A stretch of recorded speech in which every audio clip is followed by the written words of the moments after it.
Hello, this is Sam here again.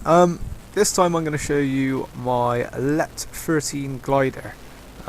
It's the FMS LET13. It's a motor glider, so you can get it nice and high, shut the motor off, and glide back down again, nice and easy.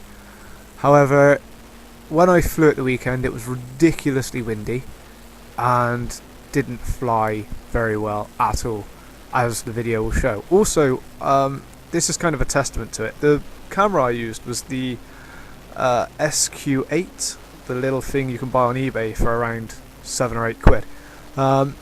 It's not great, and I positioned it on the aircraft not very well, and also the aircraft was particularly tail heavy with the new battery pack I had installed, so as you can see it trims up quite often, and the fact that the camera is staring towards the sky didn't help. So yeah, cheers, thanks for watching.